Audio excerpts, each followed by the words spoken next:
कहानी की शुरुआत में हम बर्फ से ढके इलाके में एक पुलिस वैन को देखते हैं जिसमें कुछ खूंखार कैदियों को जेल ले जाया जा रहा होता है। बीच रास्ते में वैन गैस स्टेशन पर फ्यूल डलवाने के लिए रुकती है। तब कुछ कैदी कहते हैं कि हमें वॉशरूम जाना है। यह सुनकर गार्ड्स पहले तो उन्हें इजाजत नहीं देते, लेकिन फिर गार्ड्स सोचते हैं कि इस बर्फीले इलाके में ये लोग कहाँ तक भाग पाएंगे और अगर भाग भी गए तो जमा देने वाली सर्दी में ये लोग मारे जाएंगे। इसलिए गार्ड्स इन कैदियों को बाथरूम की तरफ ले जाते हैं। कुछ देर बाद सभी कैदी बाथरूम से होकर वापस वैन में बैठ जाते हैं, लेकिन तभी ऑफिसर देखता है कि एक कैदी जिसका नाम क्रेवन है वो वापस वैन में नहीं आया। और जब वो गार्ड वॉशरूम की तरफ जाता है तो वो देखता है कि क्रेवन नाम का वो कैदी वहीं पर खड़ा हुआ है। इसके बाद वो गार्ड क्रेवन को पकड़कर बाकी कैदियों के साथ जेल में लाता है और क्रेवन को सेल में बंद कर देते हैं। लेकिन यहाँ क्रेवन का रूम पार्टनर कहता है कि मुझे इस सेल में किसी और का आना पसंद नहीं। तब क्रेवन कहता है कि तुम टेंशन मत लो, वैसे भी मैं यहाँ कुछ दिन ही रहूंगा। अब जेल में क्रेवन की पहली रात तो गुजर जाती है और अगली सुबह क्रेवन जब एक्सरसाइज कर रहा होता है तो यहाँ के जो पुराने कैदी होते हैं वो क्रेवन को हल्के में लेकर उस पर हमला कर देते हैं। पर यहाँ क्रेवन उन दो कैदियों को अपना असली चेहरा दिखाता है और उन्हें पीट पीट कर उनका बुरा हाल कर देता है। अब जेल में दो कैदियों को मारने की वजह से गार्ड्स क्रेवन को पकड़कर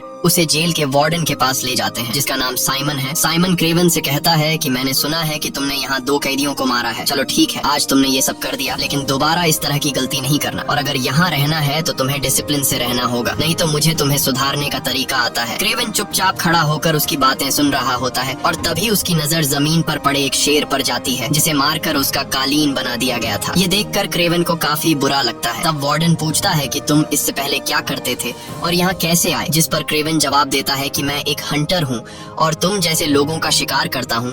ये कहते ही क्रेवन वार्डन पर हमला कर देता है और उसके गले पर चाकू से कई बार वार करके उसे मार डालता है। इसके बाद क्रेवन यहाँ से भागने लगता है और वह एक जानवर की तरह खोदते हुए दीवार से चिपककर ऊपर छत पर चढ़ जाता है। यहाँ हमें पता चलता है कि क्रेवन कोई आम इंसान नहीं है, बल्कि उसके पास सुपरनेचुरल पावर्स हैं। इस दौरान गार्ड्स उस पर गोलियां भी चलाते हैं, लेकिन क्रेवन बड़ी आसानी से गोलियों से खुद को बचाकर जेल से बाहर निकल आता है। जेल के बाहर पहले से उसका एक साथी प्लेन लेकर उसका इंतजार कर रहा होता है और प्लेन में आते ही क्रेवन माइक लगाकर किसी से कहता है कि मैंने साइमन को मार डाला। और यहाँ हमें पता चलता है कि क्रेवन कोई कैदी नहीं था, बल्कि वह जानबूझकर एक कैदी के बदले जेल में आया था ताकि जेल का वार्डन जिसका नाम साइमन है उसे मार सके, और उसने अपना काम पूरा कर दिया। अब कहानी यहाँ से जाती है फ्लैशबैक में, यानी कि 16 साल पीछे, जहाँ पर क्रेवन अपने छोटे भाई डिमिट्री के साथ होता है। कुछ देर बाद इन दोनों को स्कूल से लेने के लिए इनके डैड निकोलाई आते हैं। निकोलाई एक बहुत ही अमीर और पावरफुल इंसान है जो इलीगल तरीके से जानवरों को मारकर उनके खाल बेचता है। रास्ते में निकोलाई अपने बेटों से कहता है कि आज तुम्हारी मॉम की डेथ हुई है, उनकी दिमागी हालत ठीक नहीं थी और उन्होंने खुद अपनी जिंदगी का खात्मा कर दिया। ये सुनकर दोनों भाइयों को काफी दुख होता है, पर क्रेवन अपनी माँ की मौत का जिम्मेदार अपने पिता को मानता है, क्योंकि बिजनेस के चलते उन्होंने कभी अपने परिवार को टाइम नहीं दिया, इसलिए आज इनकी माँ इनके बीच जिंदा नहीं है। यहाँ इन दो भाइयों को लग रहा था कि अब वो अपनी माँ के फ्यूनरल में जाएंगे, लेकिन बेरहम निकोलाई अपने बेटों को उनकी माँ के फ्यूनरल पर ले जाने के बजाय जंगल में शिकार के लिए ले जाता है और वहाँ ये लोग एक बहुत ही खूंखार शेर जिसका नाम जार शेर है उसे ढूंढने लगते हैं। दूसरी तरफ हमें एक लड़की को दिखाया जाता है जिसका नाम कलिप्सो है। वह अपनी ग्रैंड मदर के साथ होती है। कलिप्सो की ग्रैंड माँ जंगल के आदिवासी लोगों की फैमिली से बिलोंग करती थी और यहाँ वह कलिप्सो को कुछ कार्ड्स और एक छोटी सी बोतल में एक सीरम देती है। कलिप्सो की ग्रैंड माँ उससे कहती है कि इस सीरम को कोई आम सीरम मत समझना, ये एक बहुत ही पावरफुल सीरम है जो हमारे परिवार की कई पीढ़ियों से चलता आ रहा है। ये सीरम किसी भी जख्म को भर सकता है, यहाँ तक कि इस सीरम से किसी की जान भी बचाई जा सकती है। वहीं क्रेवन के पिता अभी तक जार शेर को ढूंढने में लगे हुए थे और तभी निकोलाई के पास एक आदमी आता है जिसका नाम अलेक्सी है। अलेक्सी भी एक शिकारी है जो निकोलाई से कहता है कि मैं चाहता हूँ कि हम दोनों पार्टनरशिप कर लें और मिलकर शिकार किया करें। ये सुनकर निकोलाई मुस्कुराता है और कहता है कि शिकार और वो भी तुम्हारे साथ, ऐसा कभी नहीं हो सकता क्योंकि तुम अभी मेरे लेवल के शिकारी नहीं हो। निकोलाई उसकी बेइज्जती करते हुए कहता है कि इस दुनिया में तुम्हारा कोई वजूद नहीं है, तुम जैसे लोग बिना किसी मकसद के इस दुनिया में रह रहे हैं और अगर मैंने तुम जैसे लोगों के साथ हाथ मिला लिया तो तुम्हारी वजह से मेरी इमेज खराब हो जाएगी। ये सब बुरा भला कहकर निकोलाई अलेक्सी को यहाँ से भगा देता है। अलेक्सी अपनी इस बेइज्जती से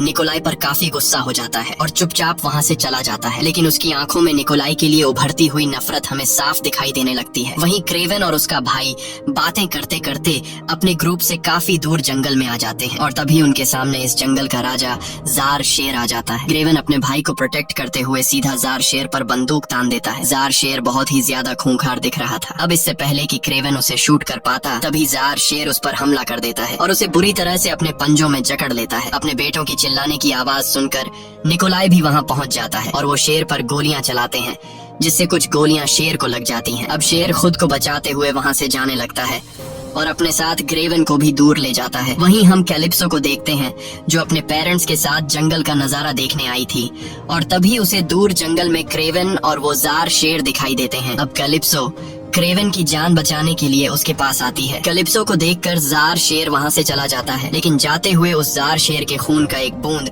क्रेवन के जख्म में गिर जाता है। क्रेवन को घायल हालत में देखकर कैलिप्सो को कुछ समझ नहीं आ रहा था कि क्या करना चाहिए, और तभी उसे अपनी दादी का दिया हुआ सीरम याद आता है, जिससे हर जख्म को भरा जा सकता था। कैलिप्सो जल्दी से इस सीरम को निकालकर क्रेवन को पिला देती है, पर क्रेवन को होश नहीं आता। कुछ देर बाद वहाँ एक हेलीकॉप्टर आता है और क्रेवन को हेलीकॉप्टर में लेकर सीधा हॉस्पिटल में एडमिट कर दिया जाता है, जहाँ डॉक्टर्स क्रेवन को बचाने की पूरी कोशिश करते हैं, पर क्रेवन सांस नहीं ले रहा था। जिसके बाद डॉक्टर्स हार मान जाते हैं और क्रेवन को मरा हुआ समझकर चले जाते हैं। पर अगले ही पल क्रेवन की आंखें खुल जाती हैं और उसकी आंखें अजीब सी चमकने लगती हैं। दरअसल उस जार शेर के खून और कैलिप्सो ने जो उसे सीरम पिलाया था, यह उसी का कमाल था। और अब क्योंकि शेर का खून उसके डीएनए के साथ मिक्स हो चुका था, इसलिए बहुत ही जल्दी उसके जख्म भरने लगते हैं और क्रेवन बहुत ज्यादा ताकतवर हो गया था। यह सब देखकर डॉक्टर्स भी परेशान थे और उन्हें समझ नहीं आ रहा था कि आखिर यह सब कैसे हुआ। जिसके बाद निकोलाई अपने बेटे को घर ले जाता है। घर आकर निकोलाई क्रेवन से कहता है कि तुमने बहुत बहादुरी से उस शेर का मुकाबला किया, तुम बहुत ही बहादुर हो और एक दिन तुम्हें मेरा सारा बिजनेस संभालना है। इसके बाद निकोलाई उसे उस जार शेर का कटा हुआ सिर दिखाता है जिसने उसे घायल किया था। शेर का कटा हुआ सिर देखकर क्रेवन को बिल्कुल भी अच्छा नहीं लगता। यहाँ हम देखते हैं कि क्रेवन में बदलाव आने लगे हैं। जहाँ पहले वो खुद जानवरों का शिकार किया करता था, अब उसे बेजुबान जानवरों को मारना बुरा लगता है। दरअसल ये सब इसलिए हो रहा है क्योंकि अब क्रेवन में एक शेर का डीएनए है और वो खुद को जानवरों का रक्षक समझता है। वो गुस्से से अपने पिता से कहता है कि तुमने उस शेर को क्यों मारा। ये कहकर वो वहाँ से चला जाता है और जैसे ही रात होती है तो क्रेवन अपना सामान पैक करके घर छोड़कर जंगल में जाने का फैसला करता है। और जैसे ही वो घर छोड़कर निकलने ही वाला होता है, तभी उसके सामने उसका भाई डिमिट्री आ जाता है। वह कहता है कि मॉम भी मुझे छोड़कर चली गई, डैड मेरी रिस्पेक्ट नहीं करते, सिर्फ एक तुम ही हो जिसके साथ मैं अपने दुख दर्द बांटता हूँ, और अब तुम भी मुझे छोड़कर जा रहे हो। क्रेवन कहता है कि अगर मैं यहाँ पर रहा तो मेरे पिता मुझे भी एक शिकारी बना देंगे, मुझे भी मासूम जानवरों को मारना पड़ेगा, जो मैं नहीं करना चाहता, इसलिए मुझे यहाँ से जाना पड़ेगा। ये कहकर वो वहाँ से निकल जाता है और सीधा जंगल में आता है। जंगल में आते ही उसे कुछ अजीब सी आवाजें सुनाई देने लगती हैं। वह देखता है कि उसके सामने से जंगली भैंसों का एक झुंड उसी की तरफ दौड़ता हुआ चला आ रहा है। यह देखकर क्रेवन बहुत ज्यादा घबरा जाता है और उसे लगने लगता है कि आज उसका आखिरी दिन है, इसलिए वह अपनी आंखें बंद करके नीचे झुक जाता है। पर जब वह अपनी आंखें खोलता है तो वो देखता है कि सभी भैंसे उसको बिना छुए उसके आसपास से निकल जाते हैं। दरअसल उन जंगली भैंसों के लीडर ने क्रेवन के सामने खड़े होकर उसे प्रोटेक्ट किया था और वह भैंसों का लीडर क्रेवन को इस जंगल का राजा मान रहा था। इसके बाद क्रेवन जंगल में आगे बढ़ने लगता है और वह उस जगह पर आता है जहाँ पर वह हमेशा अपनी माँ के साथ आया करता था। क्रेवन अब यहीं पर रहना शुरू कर देता है। क्रेवन को धीरे धीरे पता चलता है कि अब उसके अंदर बहुत सारी शक्तियाँ आ चुकी हैं और ये इसीलिए हुआ है क्योंकि लायन का डीएनए उसके शरीर में आ चुका है। और एक दिन जब उसे बहुत ज्यादा भूख लगती है तो वह एक हिरण का शिकार करता है और यहाँ पर हम क्रेवन की शक्तियाँ देखते हैं। वह एक शेर की तरह दौड़ रहा होता है और एक टाइगर की तरह बहुत ऊंची ऊंची जंप कर रहा होता है, जो कोई आम इंसान नहीं कर सकता। एक दिन उसे गोली चलने की आवाज आती है, जिसे सुनकर वह जल्दी से पेड़ के ऊपर चढ़ जाता है, जहां उसे कई किलोमीटर दूर दो शिकारी दिखाई देते हैं जो जंगली भैंसों को मार रहे थे। यह देखकर क्रेवन काफी गुस्सा हो जाता है और वह बहुत तेज रफ्तार से दौड़कर वहां पहुंचता है, लेकिन अब काफी देर हो चुकी थी क्योंकि उन दो शिकारियों ने कई सारी भैंसों को मार डाला था। क्रेवन उन दो शिकारियों से कहता है कि अब तक तुमने जितने जानवरों को मारा है उसके लिए मैं तुम्हें माफ कर दूंगा, पर आज के बाद अगर तुमने यहाँ पर किसी भी जानवर को मारा तो मैं तुम्हें नहीं छोड़ूंगा। यह सुनकर वे शिकारी हंस पड़ते हैं और क्रेवन का मजाक उड़ाते हुए उस पर बंदूक तान देते हैं, लेकिन उन्हें पता नहीं था कि वे किससे पंगा ले रहे हैं। क्रेवन बिजली की रफ्तार की तरह उन पर टूट पड़ता है और उन दोनों शिकारियों को मार डालता है। और यहीं से कहानी फिर से प्रेजेंट में आती है, जहाँ पर क्रेवन जेल के वार्डन को मारकर उसी जंगल में वापस आ चुका है जहाँ पर वह पहले रहा करता था। अगले दिन उसे पता चलता है कि फिर से जंगल में कुछ शिकारी आए हैं जो जंगली भैंसों के सींग काट कर उन्हें ले जा रहे हैं। लेकिन इससे पहले कि वे शिकारी यहाँ से निकल पाते, तभी उनकी गाड़ी के सामने क्रेवन आकर खड़ा हो जाता है। दरअसल क्रेवन में एक शेर का डीएनए होने की वजह से अब वो खुद को इस जंगल का राजा समझता है और उन शिकारियों को यहाँ से निकलने से रोक लेता है। तभी शिकारियों का लीडर गुस्से में अपने ड्राइवर से उस पर गाड़ी चढ़ाने को कहता है और ड्राइवर सीधा जाकर क्रेवन पर गाड़ी चढ़ा देता है। लेकिन क्रेवन गाड़ी के नीचे से निकलकर उन लोगों पर हमला कर देता है और एक एक करके सभी को मार डालता है। लेकिन एक शिकारी वहाँ से निकल जाता है। तभी क्रेवन अपने लायन विजन से भागने वाले शिकारी की गाड़ी का नंबर नोट कर लेता है और वह शिकारी अपने बॉस के ऑफिस में जाकर उसे सब कुछ बता देता है। लेकिन तभी हम देखते हैं कि क्रेवन उसके पहुंचने से पहले ही वहां आ पहुंचा और उसने शिकारी के बॉस को भी मार दिया और यहाँ क्रेवन उस शिकारी को भी मार डालता है। वहीं हम कैलिप्सो नाम की उस लड़की को देखते हैं जिसने क्रेवन को सीरम पिलाकर उसकी जान बचाई थी। कैलिप्सो अब एक वकील बन चुकी है और आज वह अपनी एक दोस्त के फ्यूनरल पर आई होती है जिसके साथ सिमियोन ने जबरदस्ती करके उसे मार दिया था। सिमियोन वही जेल का वार्डन था जिसे क्रेवन ने जेल में मारा था और अब क्रेवन कैलिप्सो के पास आता है। दरअसल क्रेवन इस कार्ड को फॉलो करते हुए कैलिप्सो के पास पहुंचा था। यहाँ क्रेवन कैलिप्सो को बताता है कि मैं वही इंसान हूँ जिसकी तुमने एक बार जंगल में जान बचाई थी। कैलिप्सो क्रेवन को जिंदा देखकर काफी खुश होती है और क्रेवन कैलिप्सो को बताता है कि मैंने तुम्हारी दोस्त के कातिल से बदला ले लिया है, मैंने जेल में जाकर उसे मार दिया। ये सुनकर कैलिप्सो को उसकी बात पर यकीन नहीं आता और जब वह घर आकर इंटरनेट पर चेक करती है तो उसे पता चलता है कि जेल में साइमन को किसी ने मार दिया, जिसे लोग हंटर के नाम से जानते हैं, जो बुरे लोगों का शिकार करता है। और अब जाकर उसे क्रेवन की बातों पर यकीन आ जाता है, इसलिए अगले दिन वह क्रेवन से मिलती है। क्रेवन उससे कहता है कि तुमने मेरी जान बचाई थी और मुझे समझ नहीं आ रहा था कि तुम्हारी इस मदद का शुक्रिया मैं कैसे अदा करूं। और जब मुझे पता चला कि तुम्हारी एक दोस्त को साइमन नाम के एक आदमी ने मार डाला है जिसे तुम अरेस्ट करना चाहती थी, लेकिन उसका ना कानून कुछ बिगाड़ सका और ना ही तुम कुछ बिगाड़ सकती थी और वो तुम्हारी दोस्त को मारने के बाद भी आजाद घूम रहा था, तब मुझे तुम्हारी मदद के बदले उसे मारना अच्छा लगा। ये सुनकर कैलिप्सो कहती है कि मैं एक वकील हूँ और मैं ऐसा बिल्कुल भी नहीं चाहती थी कि तुम उसे मार डालो, लेकिन तुमने उसे मारकर अच्छा ही किया क्योंकि आगे वह और भी मासूम लड़कियों के साथ गलत करने वाला था। तब क्रेवन उससे कहता है कि तुम एक वकील हो, तुम्हारे पास बहुत से ऐसे वांटेड लोगों की लिस्ट है जिन्हें कानून भी अरेस्ट नहीं कर सकता, इसलिए मैं चाहता हूँ कि तुम मुझे उन लोगों के नाम दो और मैं एक एक करके उन लोगों को मार डालूंगा। कैलिप्सो उसका साथ देने के लिए तैयार तो हो जाती है पर वह कहती है कि इससे तुम्हारी जान को खतरा पड़ सकता है। वहीं दूसरी तरफ हमें उस शिकारी को दिखाया जाता है जिसका नाम अलेक्सी है। ये वही शिकारी है जो कभी क्रेवन के पिता के पास आया था। उसने क्रेवन के पिता से कहा था कि हम दोनों मिलकर शिकार करते हैं, लेकिन क्रेवन के पिता ने उसकी बेइज्जती करते हुए इनकार कर दिया और अब अलेक्सी का एक आदमी उसे बताता है कि क्रेवन नाम का एक आदमी है जो शिकारियों को मार रहा है। यह सुनकर अलेक्सी समझ जाता है कि अगर क्रेवन को रास्ते से नहीं हटाया गया तो एक दिन वह मुझे भी मार डालेगा। इसलिए अलेक्सी कुछ ऐसे लोगों के पास जाता है जिनके लीडर को क्रेवन ने मार डाला था। वो उनसे कहता है कि तुम्हारा लीडर मारा जा चुका है और अब तुम्हारा बिजनेस बिल्कुल बंद पड़ा है, इसलिए अगर तुम लोग मुझे अपने बॉस की जगह दे दो तो तुम लोगों का बिजनेस फिर से स्टार्ट हो जाएगा। ये सुनकर कुछ लोग गुस्सा हो जाते हैं और अलेक्सी पर गोलियां चलाने लगते हैं, लेकिन यहाँ हम देखते हैं कि अलेक्सी पर गोलियों का असर ही नहीं हो रहा और गोलियां उसकी बॉडी के आर पार जाने के बजाय उसकी बॉडी गोलियों को रोक देती है। दरअसल अलेक्सी के पास अब एक ऐसी पावर आ गई है जिससे वह खुद को एक राइनो में बदल सकता है और राइनो में बदलने के बाद उसकी बॉडी इतनी मजबूत हो जाती है कि बंदूक की गोली उसका कुछ भी नहीं बिगाड़ पाती। वहीं अलेक्सी का शूटर भी यहीं छिपा होता है और जैसे ही वे लोग अलेक्सी को फिर से शूट करने वाले होते हैं तभी अलेक्सी का शूटर उन सभी लोगों को मार देता है जो उसे अपना लीडर नहीं मानना चाहते थे। अब यहाँ सिर्फ एक ही आदमी बचा होता है और वह ये सब देखकर डर के मारे तुरंत अलेक्सी को अपना लीडर मान लेता है। अलेक्सी को आज भी उस दिन की बेइज्जती याद थी जब वह निकोलाई के पास आया था और उसने पार्टनर बनने की पेशकश की थी, लेकिन निकोलाई ने मना कर दिया था और अब अलेक्सी निकोलाई से अपना बदला लेने के लिए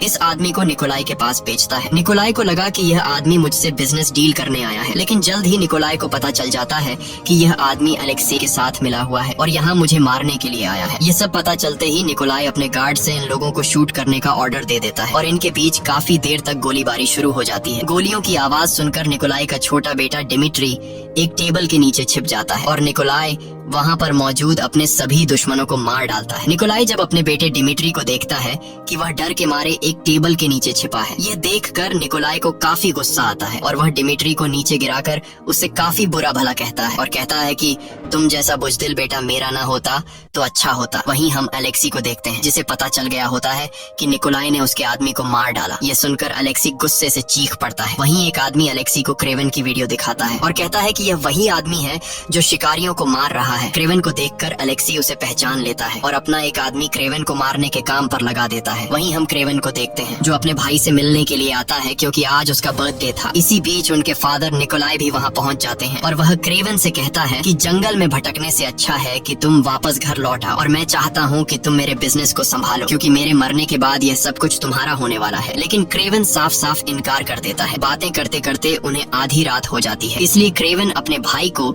उसके रूम तक छोड़ने के लिए आता है और जैसे ही क्रेवन वहाँ से जाने लगता है तभी डिमिट्री उसे रोक लेता है और कहता है कि तुम भी आज यहीं मेरे रूम में सो जाओ। क्रेवन अपने छोटे भाई से बहुत ज्यादा प्यार करता था, इसलिए वह अपने छोटे भाई की बात मानते हुए सोफे पर सो जाता है। लेकिन जंगल में सोने वाले इंसान को सोफे पर कहाँ नींद आने वाली थी, इसलिए वह बाहर गार्डन में जाकर सो जाता है और अगली सुबह जब वह अपने भाई के कमरे में जाता है तो देखता है कि वहाँ उसका भाई नहीं है और बेडशीट पर खून के निशान होते हैं। दरअसल कुछ लोग उसके भाई को किडनैप करके अपने साथ ले जा रहे होते हैं। क्रेवन दौड़ते हुए बैल्कनी में आता है और ऊपर बैल्कनी से नीचे अपने छोटे भाई को देख लेता है जिसे कुछ लोग गाड़ी में किडनैप करके ले जा रहे थे। अब अपने भाई को बचाने के लिए क्रेवन बिल्डिंग के शीशे से होते हुए नीचे कूदता है और उस गाड़ी के पीछे तेजी से दौड़ता है। लेकिन गाड़ी की रफ्तार काफी तेज थी, पर क्रेवन भी हार नहीं मानता और काफी दूर तक उस गाड़ी का पीछा करता है। लेकिन आखिर में वे लोग क्रेवन के भाई को लेकर एक हेलीकॉप्टर में बैठ जाते हैं। तब भी क्रेवन उनसे अपने भाई को छुड़ाने की कोशिश करता है, लेकिन वह अपने भाई को बचाने में नाकाम हो जाता है। अब अपने भाई को ढूंढने के लिए क्रेवन सीधा कैलिप्सो के पास जाता है और कैलिप्सो से उसे पता चलता है कि उसके भाई को एक थर्किश आदमी ने किडनैप किया है। साथ ही उसे पता चलता है कि जिन लोगों ने उसके भाई को किडनैप किया है उन्होंने $20 मिलियन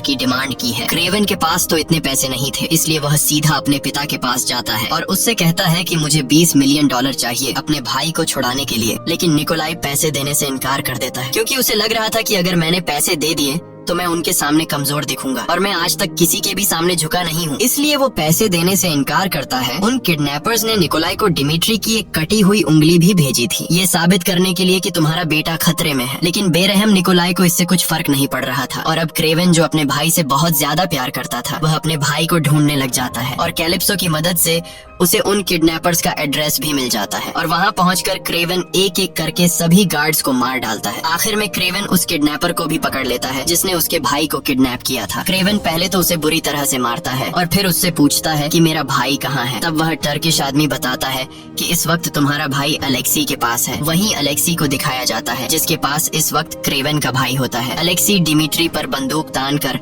उससे क्रेवन का पता पूछता है, लेकिन डिमिट्री उससे कुछ भी बताने को तैयार नहीं होता। अब अलेक्सी चालाकी से काम लेते हुए डिमिट्री को बहकाने की कोशिश करता है और उससे कहता है कि तुम्हारा भाई क्रेवन सभी शिकारियों को एक एक करके मार रहा है और आखिर में वह तुम्हारे पिता को भी मार देगा और तुम्हारे पिता के मरने के बाद तुम्हें ही तो उसका सारा बिजनेस संभालना है। अलेक्सी अपनी पीठ में लगी एक पाइप को जोड़कर डिमिट्री को अपनी राइनो में बदलने वाली पावर दिखाकर कहता है कि मुझे पता है कि तुम कमजोर हो और तुम्हारी बात घर में बिल्कुल भी नहीं सुनी जाती, लेकिन अगर तुमने मुझे अपने भाई का पता दे दिया तो मैं तुम्हें एक खास पावर दे सकता हूँ। ये सुनकर डिमिट्री एक ताकतवर इंसान बनने की चाहत में अलेक्सी को अपने भाई क्रेवन का पता दे देता है। वहीं हम क्रेवन को देखते हैं जो कैलिप्सो को लेकर अपनी जगह पर आता है जहां वह पिछले 16 सालों से रहता है। उसने यहाँ बहुत अलग अलग हथियार बनाए होते हैं और अब वह किसी भी तरह से अलेक्सी को मारकर उससे अपना भाई छुड़ाना चाहता है। वहीं अलेक्सी को डिमिट्री से क्रेवन का लोकेशन पता चल गया होता है और अलेक्सी अपने एक खास आदमी को क्रेवन को मारने के लिए भेजता है और वह आदमी क्रेवन को पकड़ने के लिए अपने कुछ साथियों के साथ जंगल में जाल बिछा देते हैं। लेकिन जल्द ही क्रेवन को दुश्मनों के बिछाए जाल के बारे में पता चल जाता है और वह एक एक करके वहाँ मौजूद सभी लोगों को मार डालता है। इस दौरान जंगल के जानवर भी क्रेवन की मदद करते हैं और वहाँ मौजूद लोगों पर हमला कर देते हैं। वहीं अलेक्सी का वह खास आदमी क्रेवन के सामने आता है जिसके पास हिप्नोटाइज करने की पावर है और वह आदमी क्रेवन को एक जहरीली इंजेक्शन से शूट कर देता है जिससे क्रेवन को अजीब से विजन्स आने लगते हैं और क्रेवन अब पूरी तरह से उस आदमी के वश में हो जाता है। लेकिन इससे पहले कि वह आदमी क्रेवन को मार पाता तब कैलिप्सो क्रेवन की मदद करती है और उस आदमी को सिर में तीर मारकर उसे खत्म कर देती है, जिसके बाद वह क्रेवन को होश में लाती है। वहीं अलेक्सी को दिखाया जाता है जो अपने लोगों के साथ जंगल में आता है। अलेक्सी काफी खुश होता है क्योंकि उसे लग रहा था कि अब तक उसके आदमी ने क्रेवन को मार दिया होगा, लेकिन उसकी ये खुशी जल्द ही मुसीबत में बदलने वाली थी। तभी वह देखता है कि जानवरों का एक बहुत बड़ा झुंड उसकी तरफ आ रहा है। अब इससे पहले कि वे भैंसें उनकी गाड़ियों को टक्कर मारकर उन्हें कुचल देती, तब अलेक्सी जल्दी से अपने कमर में लगे पाइप को खोल लेता है जिससे वह राइनो में बदलने लगता है। भैंसों की टक्कर से अलेक्सी के बाकी साथी तो मारे जाते हैं, लेकिन अलेक्सी को कुछ नहीं होता क्योंकि अब उसकी बॉडी काफी मजबूत हो चुकी थी। और इसी बीच क्रेवन भी वहां आ जाता है। अब यहाँ इन दोनों के बीच फाइट छिड़ जाती है और काफी देर तक इनके बीच जबरदस्त फाइट होती है।